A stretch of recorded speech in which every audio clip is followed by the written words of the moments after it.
ప్రచారానికి అవసరమైన నిధులు అధిష్టానం ఇస్తుందన్న అంచనాతో ముందుకు వెళ్లిన ఇన్ఛార్జీలకు ఇప్పుడేమో మీ పరిధిలో మీరే చూసుకోవాలి అన్న సూచనలు రావడంతో ఎన్నికల ప్రచారం ఎలా చేయాలి, ఎంత ఖర్చు చేయాలి అన్న దానిపై అయోమయం నెలకొంది. దీంతో మున్సిపల్ ఎన్నికల ప్రచారంలో డబ్బు అంశం ఇప్పుడు ప్రధాన రాజకీయ చర్చగా మారింది. ఇప్పటికే పార్టీ పెద్దలు సూచించిన అభ్యర్థులకే టికెట్లు కేటాయించారు.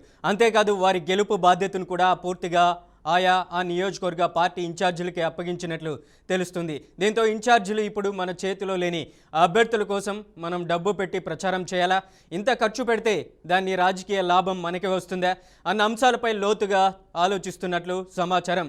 ఖర్చు పెడితే గెలుపు వస్తుందా లేదా గెలిచిన దాని క్రెడిట్ మొత్తం అభ్యర్థికే దక్కుతుందా అన్న సందేహాలు ఇన్ఛార్జీలను వెనకడుగు వేయించే పరిస్థితికి తీసుకొస్తున్నాయి. మరోవైపు ఈ మున్సిపాలిటీ ఎన్నికల ఫలితాలు రాబోయే అసెంబ్లీ ఎన్నికలపై ప్రభావం చూపే అవకాశం ఉండడంతో ఇన్ఛార్జీలపై ఒత్తిడి మరింత పెరుగుతుంది.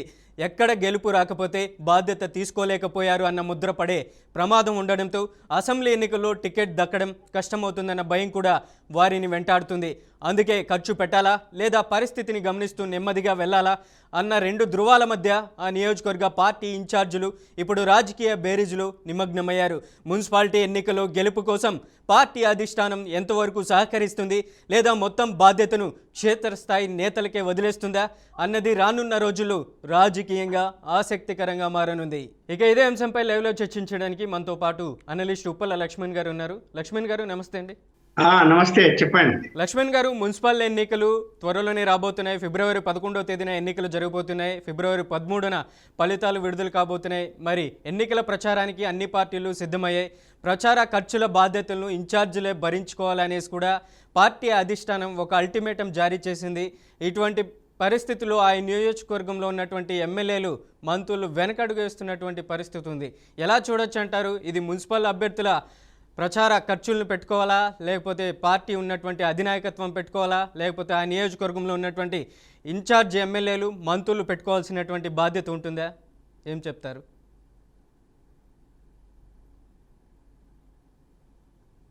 సహజంగా మున్సిపల్ ఎన్నికల్లో రిజర్వేషన్లు ఉన్న చోట ఎవరైనా ఖర్చు పెట్టుకోలేని పరిస్థితి ఉంటే వాళ్ళకు పార్టీ ఖర్చు పెడుతుంది. మామూలుగా పార్టీ అంటే పార్టీ ఒక్కోసారి పార్టీ ఫండ్స్ ఉంటే పార్టీ ఫండ్స్ తీసిస్తారు, లేకపోతే ఇన్ఛార్జిగా ఎవరైనా ఎమ్మెల్యేలు ఉన్నా, అధికార పార్టీ అయితే మంత్రులు ఉన్నా మీరే చూసుకోండి అని చెప్తారు, సహజంగా చెప్తారు.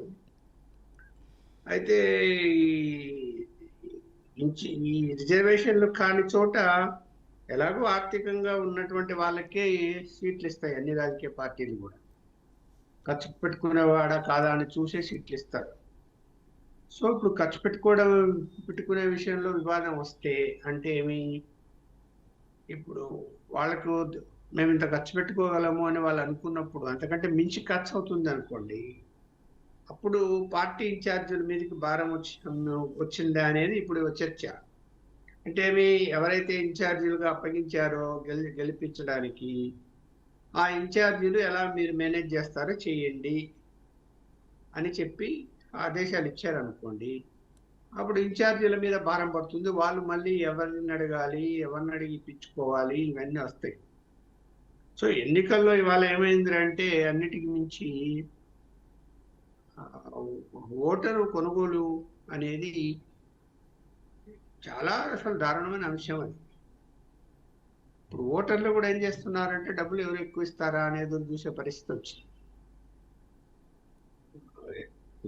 ఒకప్పటి పరిస్థితులు ఇప్పటి పరిస్థితులు మనం బేరీజ్ వేసుకుంటే ఆ వేలు అసలు 1000 రూపాయలు 2000 కాదు, 5000 10,000 ఓటుకి ఇవ్వాలనేటువంటి స్థాయికి వెళ్ళిపోయినప్పుడు ఎక్కడి నుంచి తీసుకొస్తారు ఆ డబ్బులు? సామాన్య పౌరులు పోటీ చేశారనుకోండి, ఎక్కడి నుంచి తీసుకొస్తారు ఆ డబ్బులు? పార్టీ పెట్టాలంటే పార్టీ ఏమో గెలుస్తాడో ఓడుతాడో, అయినా మనకేం ఉపయోగపడతాడు తర్వాత అయినా, పార్టీ ఎందుకు ఖర్చు పెట్టాలా అనేది పార్టీ ఆలోచిస్తుంది. ఇన్ఛార్జీలు మీరు అన్నట్టు ఇన్ఛార్జీల మీద భారం పడితే ఇన్ఛార్జీలు వాళ్ళ జోబులోంచి ఎందుకు వాళ్ళు ఖర్చు పెడతారు? ఏం అవసరం ఉంది వాళ్ళకి? అయితే ఇక్కడ ఒక పాయింట్ ఏమిటంటే ఎవరైతే ఇన్ఛార్జీలుగా ఉన్నారో కొన్ని చోట్ల అధికార పార్టీ ఎమ్మెల్యేలు లేరనుకోండి, అక్కడ ప్రతిపక్ష పార్టీ ఎమ్మెల్యేలు ఉంటారు, వాళ్ళకి మళ్ళీ టికెట్లు కావాలా? లేదు, ఓడిపోయిన చోట్ల మాజీ ఎమ్మెల్యేలు ఉంటారు, వాళ్ళకు మళ్ళీ రేపు అసెంబ్లీ ఎన్నికలు వస్తే టికెట్లు ఇవ్వాలా? ఇవన్నీ ముందుగానే ఏం చేస్తారంటే ఆశ చూపి మీకు టికెట్లు ఇస్తాము, మీరు ఖర్చు పెట్టి గెలిపించుకొని రండి, మున్సిపల్ కార్పొరేషన్ దక్కించుకోండి, అలాంటి మున్సిపాలిటీలు దక్కించుకోండి, గెలిచే బాధ్యత మీదే అని వాళ్ళ మీద కూడా పెడతారు. అంటే ప్రజెంట్ ఎమ్మెల్యేలు ఎంపీలు మంత్రుల మీద, మాజీ ఎమ్మెల్యేల మీద పెడతారు. కొంత ఏంటంటే అధికార పార్టీకి కొంత అడ్వాంటేజ్ ఉంటుంది. సహజంగా లోకల్ బాడీ ఎన్నికలు అధికార పార్టీ కూడా ఇవాళ ఖర్చు పెట్టే పరిస్థితి వచ్చింది. ఎందుకంటే ప్రతిపక్షం ఒక పార్టీ కాదు, ఇప్పుడు బీజేపీ కూడా ఉంది. సో ఇద్దరిని ఎదుర్కొని గెలిపించుకోవాలి. గెలిపించుకోకపోతే ఏమైపోతుంది? అధికారంలో ఉండి కూడా గెలిపించుకోలేకపోయారు అంటే ప్రజల్లో అసంతృప్తి ఎక్కువ ఉంది అధికార పార్టీ మీద, రాబోయే ఎన్నికల్లో గెలిచే అవకాశం ఉండదు అనేటువంటి ఒక ప్రచారం మొదలవుతుంది ఒకవేళ ఓడిపోతే. అందువల్ల ప్రెస్టేజ్గా తీసుకుంటారు. ఇప్పుడు బీఆర్ఎస్ పార్టీ కూడా ప్రెస్టేజ్గా తీసుకుంటున్నది ఈ ఎలక్షన్స్. మరి అలాంటప్పుడు డబ్బు ఖర్చు పెట్టాల్సినటువంటి పరిస్థితి ఏర్పడుతుంది కదా. ఎట్లయినా సరే మనం గెలవాలా అని అనుకుంటారు. అనుకున్నప్పుడు ఖచ్చితంగా డబ్బు బయటికి తీయాల్సి వస్తుంది. తీయాల్సి వస్తే లోకల్ బాడీ ఎన్నికలకు ఖర్చు పెట్టి, అసెంబ్లీ ఎన్నికలు ఖర్చు పెట్టి, పార్లమెంట్ ఎన్నికలు ఖర్చు పెట్టి, ఇవన్నీ ఏంటి, మీరు ఎవరికి వాళ్ళు బాధ్యత తీసుకొని మీరు చేసుకోండి అని చెప్పి అంటే కనుక వాళ్ళ మీద ఇన్ఛార్జీల మీద పడుతుంది ఎక్కువ బాధ్యత. చూడాలి ఏం చేస్తారు ఏంటి అనేది. ఇంకా అసంతృప్తులు, ఇప్పుడు సీట్లు రాని వాళ్ళు ఉన్నారు, వాళ్ళు ఎదురు తిరిగే పరిస్థితి ఉంటుంది. లేకుంటే రెబెల్స్ గా పోటీ చేసిన వాళ్ళు ఉన్నారు, వాళ్ళ వలన ఓడిపోయే పరిస్థితి వస్తుంది. మరి లోకల్ బాడీ ఎన్నికలు కాబట్టి నాయకునికి ప్రాధాన్యత ఉన్నటువంటి ఏరియాల్లో అది ఏ పార్టీ అయినా కూడా ప్రజలు ఇతను మనకు ఉండాలి అని అనుకుంటే అది ఏ పార్టీ అయినా గెలిచే అవకాశం అట్లా కూడా ఉంటుంది. ఇండిపెండెంట్లు కూడా గెలిచే అవకాశాలు ఉంటాయి. అయితే డబ్బు పంచాయతీ అనేది అది పంచకుండా ఎక్కడైనా ఎలక్షన్ జరిగింది అంటే ఖచ్చితంగా మనం అది అప్రిషియేట్ చేయాల్సి వస్తుంది. అలాంటి ఎలక్షన్స్ ఉండవని నేను అనుకుంటున్నాను. లక్ష్మణ్ గారు, మీటింగ్లు, సమావేశాలు, పార్టీ ప్రచార సభలు, అలాగే ఖర్చులు ప్రధానంగా అక్కడ ప్రతిపక్షాలకైతే తడిసి మోపిడయ్యేటువంటి పరిస్థితులు ఉంటాయి. మరి అధికార పార్టీకి అటువంటి ఇబ్బంది కలగకపోవచ్చు. ఎందుకంటే అధికార పార్టీలో ఉన్నటువంటి ఎమ్మెల్యేలు, మంత్రులు వాళ్ళు ఖర్చు పెట్టినా కూడా నెక్స్ట్ టైం మనం గెలవడానికి ఎక్కువ అవకాశాలు ఉంటాయి. మన పరిధిలో ఉన్నటువంటి మున్సిపల్ కార్పొరేటర్లు కానీ, అలాగే అక్కడ ఉన్నటువంటి ఎవరైతే మేయర్లు కానీ అట్లాంటి వాళ్ళని తప్పనిసరిగా గెలిపించుకునేటువంటి అవకాశం ఉంటుంది. మరి ప్రతిపక్షంలో అలాంటి పరిస్థితి లేకపోవచ్చు అనుకోవాలా? అంటే అధికార పార్టీ వాళ్ళంటే మేము గెలిచి తీరుతామనే ఒక నమ్మకం ఉంటుంది. ప్రతిపక్ష పార్టీలు అంటే గెలుస్తామో లేదు అని అపనమ్మకం ఉంటుంది. అందువల్ల అధికార పార్టీలో వాళ్ళు డబ్బు ఖర్చు పెట్టడానికి ప్రయత్నం చేస్తారు, పెడతారు కూడా, ఎందుకు గెలిచిపోతామనే ఒక నమ్మకంతో. బట్ ప్రతిపక్షంలో ఏమైతే ఏమో గెలుస్తామో లేదో, ఓడిపోతే మన పరిస్థితి ఏంటి అని ఆలోచిస్తుంటారు. అయితే ఇక్కడ సమస్య ఏంటంటే ఇప్పుడు మున్సిపాలిటీలో చైర్మన్కి అభ్యర్థి ఎవరు అన్నది పోటీ చేసే వాళ్ళల్లో ఒకరో ఇద్దరు ముందు కానీ ఇదిగో ఇతను చైర్మన్ అభ్యర్థి అని అనుకుంటారు. అనుకున్నప్పుడు ఆ చైర్మన్ అభ్యర్థిని ఈ కౌన్సిలర్లు గెలవటానికి పెట్టుబడి పెట్టమని చెప్తారు. నీది బాధ్యత, నువ్వు చైర్మన్ కావాలి కదా అని ఆయన మీద దోసే అవకాశం కూడా ఉంటుంది. అలాగే మేయర్లు, కార్పొరేషన్లు అయితే మేయర్ మీద దోసే పరిస్థితి ఉంటుంది. అందువల్ల ఇక్కడ ఎటు తిరిగి ఏంటంటే ఎన్నికల్లో డబ్బు ఖర్చు పెట్టకుండా గెలిచే పరిస్థితి అయితే కనపడవు ఏ పార్టీకి. ఇవాళ వాతావరణం అలా ఉంది. ఒకప్పుడు పరిస్థితులు వేరు. ఒకప్పుడు ఓటర్ డబ్బు తీసుకునేవాడు కాదు, మనం మన బాధ్యత ఓటు వేయాలి అనేటువంటిది పోయి ఓట్లు వేసేవాళ్ళు. ఇవాళ డబ్బు పంచకపోతే పోలింగ్కే రాని పరిస్థితి ఉంది, పర్సెంటేజ్ తగ్గిపోయే పరిస్థితి కూడా ఉంటుంది. అందువల్ల డబ్బు పంచి తీరుతారు. మనం ఎన్ని చెప్పినా కూడా డబ్బు పంచకుండా ఎలక్షన్ అయితే జరగదు. అలాగే అధికార పార్టీకి సంబంధించినటువంటి చాలా వరకు ఎవరైతే మున్సిపాలిటీలో అభ్యర్థులు పోటీ చేయాలనుకునేవారు, కార్పొరేషన్లో పోటీ చేయాలనుకున్నటువంటి అభ్యర్థులు తనకు సంబంధించినటువంటి మంత్రులు, ఎమ్మెల్యేల ద్వారా లాబింగ్ జరుపుతుంటారు. మరి ఏదైతే ప్రతిపక్ష పార్టీలకు సంబంధించినటువంటి అంశంలో ఎక్కువగా ఎవరైతే ఖర్చు పెట్టగలుగుతారో అట్లాంటి వాళ్ళకే టికెట్లు ఇచ్చేటువంటి అవకాశం ఉంటుందంటారా? అంటే ఇచ్చారు కదా, ఇప్పుడు అయిపోయింది నామినేషన్స్, లాస్ట్ డేట్ అయిపోయింది, ఇచ్చేశారు కదా. ఇప్పుడు టికెట్లు తీసుకున్న వాళ్ళందరూ కూడా టికెట్లు పొందిన వాళ్ళ వల్ల మనము సర్వే చేయగలిగితే ఎక్కువ శాతం మంది చైర్మన్ అభ్యర్థులు ఎవరంటే వాళ్ళు బాగా డబ్బున్న వాళ్ళకి అవకాశం ఇచ్చి ఉంటారు. అలాగే ఎవరు గెలవగలుగుతారు, ఎవరు ఖర్చు పెట్టుకోగలుగుతారు అనేది చూసుకుని ఇవ్వగలరు. అయితే కొన్ని రిజర్వ్ నియోజకవర్గం అంటే రిజర్వ్డ్ కార్పొరేషన్లో రిజర్వేషన్లు ఉన్న వాటి కానీ, మున్సిపాలిటీలో రిజర్వేషన్లు ఉన్న వార్డుల్లో కానీ అప్పుడు తప్పనిసరి పరిస్థితి. ఎందుకంటే ఆర్థికంగా ఇప్పుడు ఎస్సీలు ఉంటారు, ఎస్టీలు ఉంటారు, బీసీలు ఉంటారు. ఎక్కడి నుంచి తీసుకొస్తారు డబ్బు వాళ్ళు? అది పార్టీనే ఖర్చు పెట్టాల్సి వస్తుంది వాళ్ళకి. పార్టీ అంటే పార్టీ ఏం చేస్తుంది? చైర్మన్ మీద వదులుతుంది, నువ్వు ఖర్చు పెట్టుకొని నువ్వు చైర్మన్ కావాలనుకుంటే అని చెప్తారు.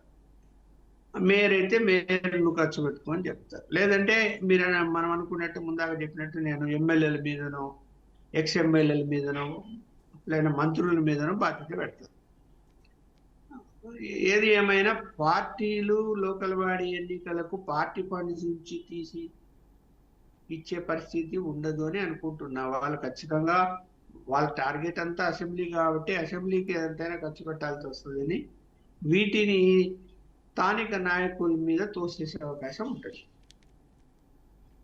మరి ఉప్పల లక్ష్మణ్ గారు, దాదాపు ఈ మున్సిపాలిటీలు 116 మున్సిపాలిటీలు, 7 కార్పొరేషన్లు ఎన్నికలు జరగబోతున్నాయి. అత్యధికంగా టోటల్ ఓవరాల్గా మున్సిపల్ ఎలక్షన్లో ఓటింగ్ చేసేవాళ్ళు 52,43,000 మంది ఓటర్లు ఉన్నారు. అత్యధిక స్థాయిలో మహిళలే ఉన్నట్టున్నారు. మరి ఎటువైపు అధికార పార్టీ వైపు ఓటింగ్ పడేటువంటి అవకాశం ఉంటుందా మోస్ట్లీ? లేదంటే ప్రతిపక్షానికి ఏమైనా కొంచెం వ్యతిరేకత అధికార పార్టీ మీద వచ్చినటువంటి సందర్భంలో ప్రతిపక్షం ఓటు టర్న్ అయ్యేటువంటి అవకాశం ఉందంటారా? సో జనరల్ గా ఓటర్ ఏం ఆలోచిస్తాడంటే, అధికార పార్టీకి అనుకూలంగా ఓటేయకపోతే రేపు ప్రతిపక్షం వాళ్ళు వస్తే అభివృద్ధి జరగదేమో, వాళ్ళు అనుకున్నవి చేయరు, పనులు జరగవేమో అనుకుంటారు. అయితే మున్సిపల్ ఎలక్షన్స్ లో ఏంటంటే, అంటే మామూలుగా ఇది గ్రామ సర్పంచులు ఇవన్నీ మనం చూసాం కదా, అధికార పార్టీకి ఎక్కువ అవకాశం వచ్చింది మనం జరిగినప్పుడు. ఇవి కూడా అలాగే ఉంటాయి, అలాగే ఆలోచిస్తాడు. ఫండ్స్ రావేమో, అధికార పార్టీలో ఉంటే వాడు మనకు ఏ పనైనా చేసి పెడతాడు, అదే ప్రతిపక్ష పార్టీలో ఉంటే అతని మాట ఎవరు వినరు, ఏదైనా ఇబ్బంది వస్తే గనక పోలీసులు కూడా మాట వినరు, ఇవన్నీ ఉంటాయి. ఇవన్నీ ఆలోచించే వాళ్ళు కూడా ఉంటారు. అందువలన ఏంటంటే అడ్వాంటేజ్, ఇప్పుడు 2 సంవత్సరాలు దాటిపోయింది కాంగ్రెస్ ప్రభుత్వం అధికారంలోకి వచ్చి, అసంతృప్తి సంఖ్య బాగా పెరిగింది, నో డౌట్. ఎందుకంటే ఏది చేయటం లేదు వీళ్ళు, ప్రభుత్వంలో ఏ పనులు జరగటం లేదు, అభివృద్ధి అనేది మన కంటికి కనపడడం లేదు అనేది ఉంది.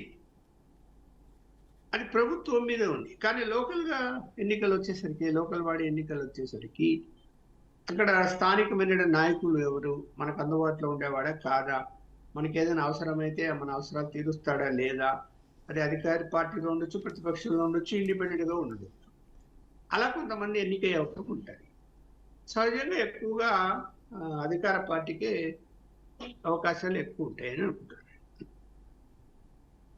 చాలా వరకు దాదాపు ఏదైతే జనవరి 31వ తేదీ చివరి తేదీ అయినప్పటికీ మున్సిపాలిటీకి సంబంధించినటువంటి నామినేషన్లు వాళ్ళు వేసినటువంటి అధికార పార్టీకి సంబంధించినటువంటి 70%, 80% పార్టీలో ఉన్నటువంటి ఎవరైతే డీసీసీ అధ్యక్షులు, అలాగే ఎమ్మెల్యేలు, మినిస్టర్స్కి సంబంధించినటువంటి కుమార్తెలు, అలాగే కుమారులు కూడా వాళ్ళకి ఇచ్చినటువంటి పరిస్థితే ఉంది. మున్సిపాలిటీలో ఉన్నటువంటి 116 మున్సిపాలిటీలు, 7 కార్పొరేషన్లు. మరి ఆ ప్రభావం, ఆ ఖర్చుల ఇబ్బంది మనం ప్రధానంగా అధికార పార్టీలో చూస్తున్నాం. ఎటువంటి ఇబ్బందులు ఉండవు. మరి ప్రతిపక్షానికి ఆ వైపు ఇబ్బంది కలిగేటువంటి అవకాశం ఉంటుందంటారా? ఎందుకంటే అధికార పార్టీలో ఉన్నటువంటి ఎమ్మెల్యేలకే అత్యధిక స్థాయిలో వాళ్ళే టికెట్లు తెప్పించుకున్నారు, వాళ్ళే అత్యధికంగా ఖర్చు పెట్టేటువంటి అవకాశం ఉంటుంది. మరి ప్రతిపక్షం కొంచెం ఇబ్బందులు పడేటువంటి అవకాశం ఉందంటారా? ఇప్పుడు ప్రతిపక్షం అంటే మనకు 2 పార్టీలు, బీఆర్ఎస్ పార్టీ, బీజేపీ. బీఆర్ఎస్ పార్టీకి నిధుల విషయంలో ఏమి ఇబ్బంది ఉంది? వాళ్ళ దగ్గర పుష్కలంగా డబ్బులు ఉన్నాయి, నో డౌట్. ఎంతైనా ఖర్చు పెట్టగలుగుతారు, ఇవ్వగలుగుతారు. అలాగే వాళ్ళు చెబితే డబ్బులు ఇచ్చే వాళ్ళు కూడా ఇంకా ఎప్పటికీ ఉన్నారు.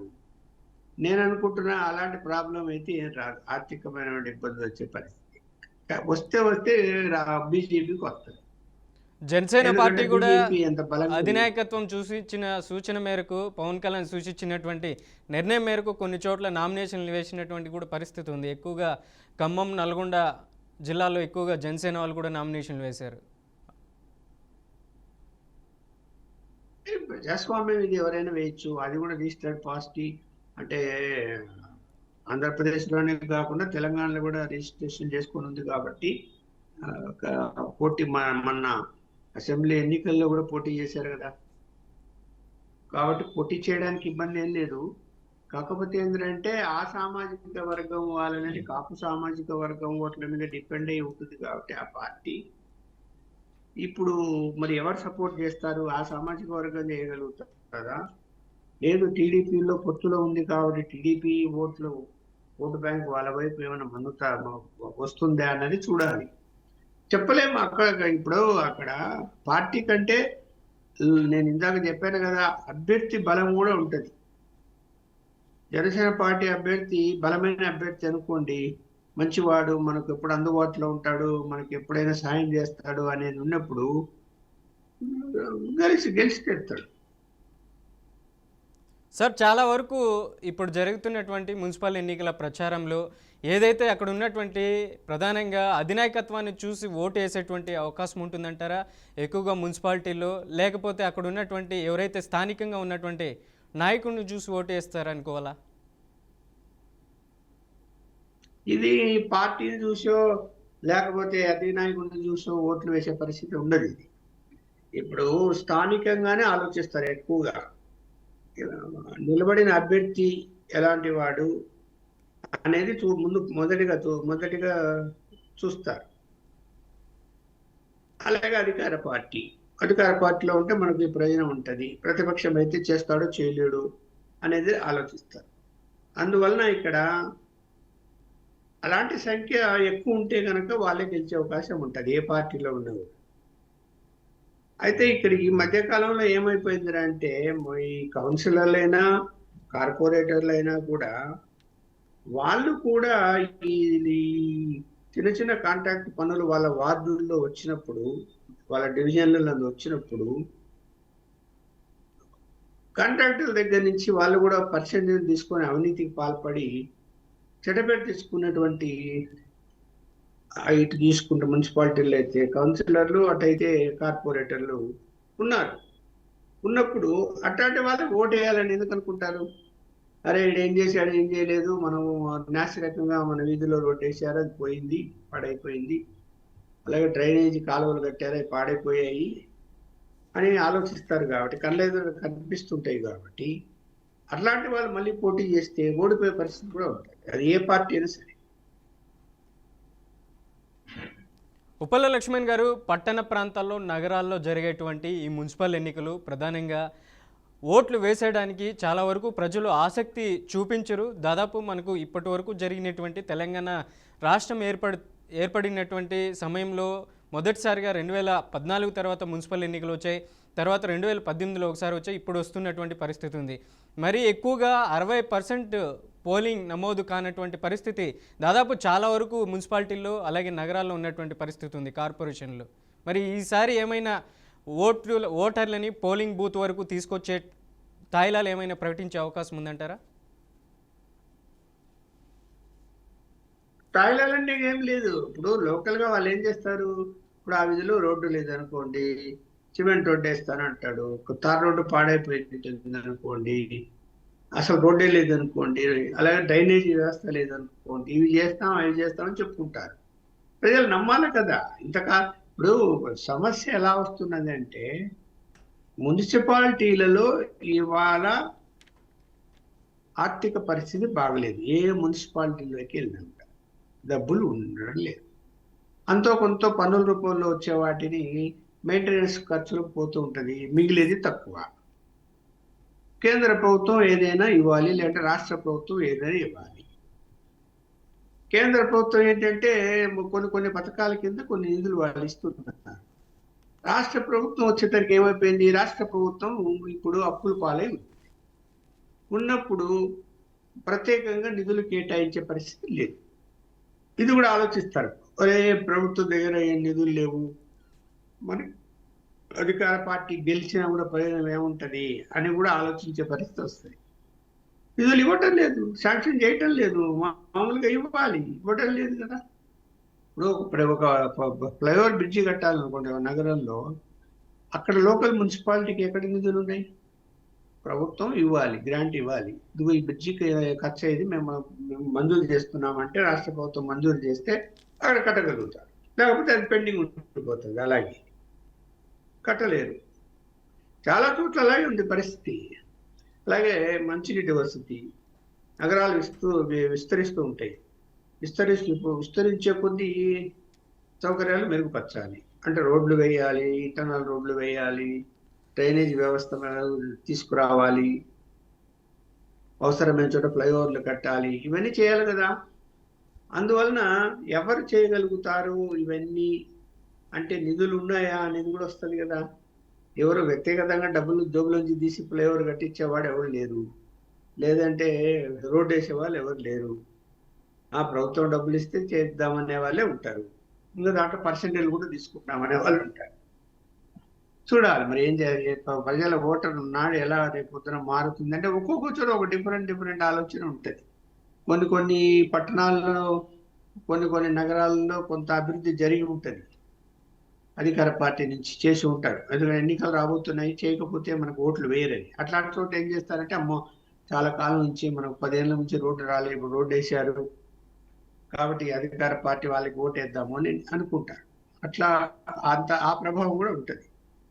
ఉప్పల లక్ష్మణ్ గారు, ఫైనల్గా మనం ఇంతవరకు ప్రచారాల గురించి అలాగే డబ్బు గురించి మున్సిపల్ ఎన్నికల్లో మాట్లాడుకున్నాం. ఇప్పుడు ఏంటంటే ప్రధానంగా మున్సిపాలిటీల ప్రచారం కోసం ఇరు పార్టీలకు సంబంధించినటువంటి నేతలు ఇప్పటికే రంగంలోకి దిగబోతున్నారు.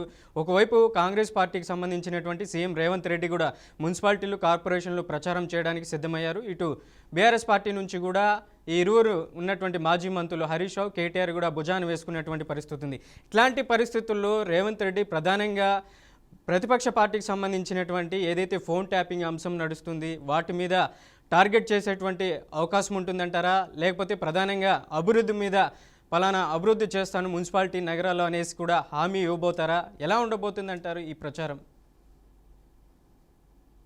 ఇప్పుడు ఈ లోకల్ బాడీ ఎన్నికల్లో రాష్ట్ర స్థాయికి సంబంధించి విమర్శలు చేసుకుంటే ప్రయోజనం ఉండదు. లోకల్కు సంబంధించి ఏదైనా అభివృద్ధి పనులకు హామీలు ఇవ్వగలిగితే, అట్రాక్ట్ చేయగలిగితే ఓటరు వాళ్ళ వైపు వస్తాడు. అలా ఉండదు ఫోన్ ట్యాపింగ్లు అనేవి ఇవన్నీ. కాళేశ్వరం ఇవి మాట్లాడితే ఏమన్నాడో ఏమో, లోకల్గా వాటి అవసరం ఏముంటుంది, ఆ విషయాల తర్వాత చూసుకున్నట్లే.